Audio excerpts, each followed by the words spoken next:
What is going on, guys? Pat Damiano here, and today I wanted to talk about the 3 biggest mistakes I see people make when they're doing kettlebell cleans. Now, if you're someone who struggles with really bashing their wrists and forearms aggressively and hard when they're doing kettlebell cleans, there's a really good chance you're doing at least one, if not all 3 of these things. So let's talk about them. The first one is gripping the kettlebell way too hard.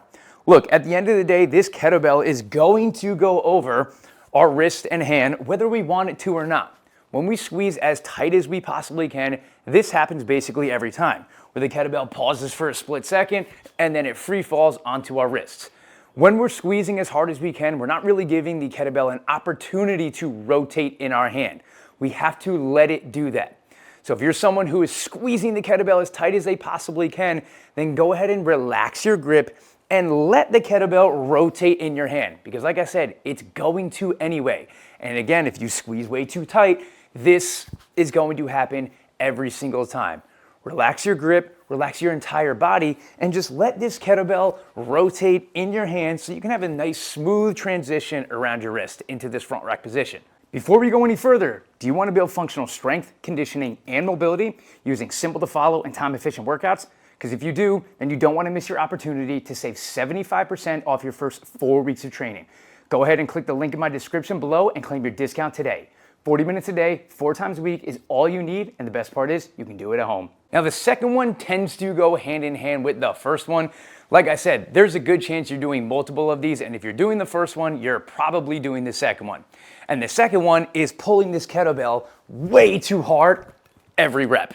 When we do that, we do exactly what I just did, is that kettlebell flies up and just smashes right onto our wrist. When you're new to kettlebell training or you're new to kettlebell cleans in general, there's a really good chance you're using a weight that if I asked you to, you could throw it 10 feet over your head. So if that is the case, that doesn't mean you need to put as much effort as you possibly can into every single clean. When you get heavier and you have an 88-pound kettlebell, yeah, you might need to put a little bit more effort into it. But when you're with something that is fairly light-ish for you, and again, like I said, you could throw 10 feet above your head, then you don't need to pull as hard as you possibly can. You need to pull just hard enough to make sure that kettlebell is getting up to the shoulder in a nice, smooth way. The kettlebell clean is all about technique and finesse. And if you have a lighter weight, you are going to need to change the amount of effort and energy you're putting into that clean. Think about it like this. If you're someone whose max deadlift is 400 pounds, you don't deadlift 400 pounds the same way you deadlift 135 pounds. You change the amount of energy and effort you put into that 135 pound deadlift. Because if you didn't, then you just stand up and that barbell would fly and it would just feel kind of awkward. So you change the amount of effort and energy you put into an exercise based on the weight that you were using. Kettlebell cleans are the same thing. So if you have a weight that overall feels fairly comfortable for you, you don't need to pull it as hard as you can because you're just going to flop and hit your wrist every time.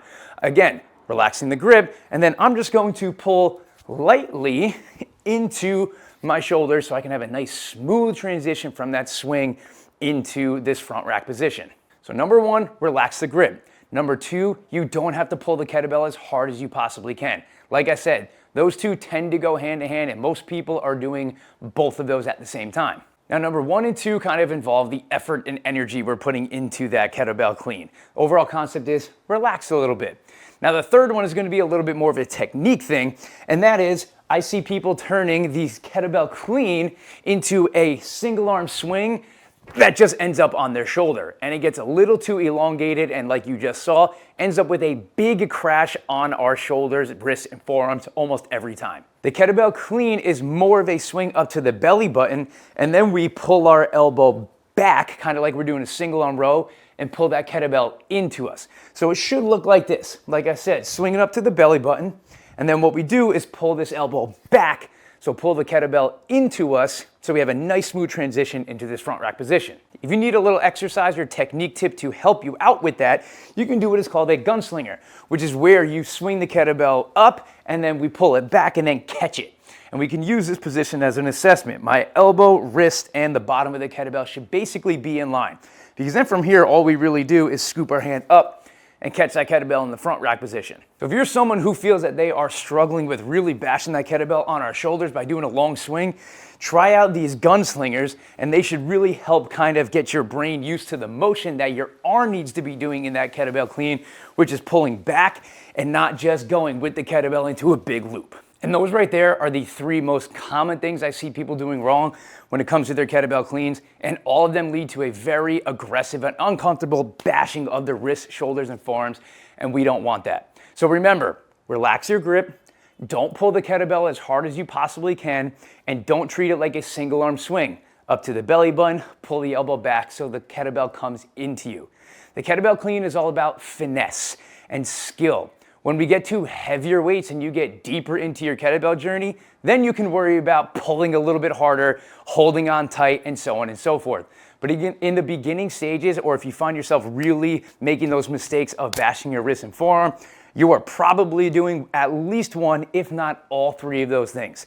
So keep those in mind next time you go into your kettlebell cleans, and they should be taken care of, no problem, to give you a nice smooth transition into that front rack position. Guys, thank you so much for sticking around. If you found any value in this video, or if you have any questions after watching it, go ahead and drop a comment in the comment section below, and I promise I will get back to you as soon as I can. As always, you don't need a ton of space, you don't need a ton of time, and you don't need a ton of equipment. If you like this type of content, make sure you like, comment, and subscribe, and I'll see you guys next time.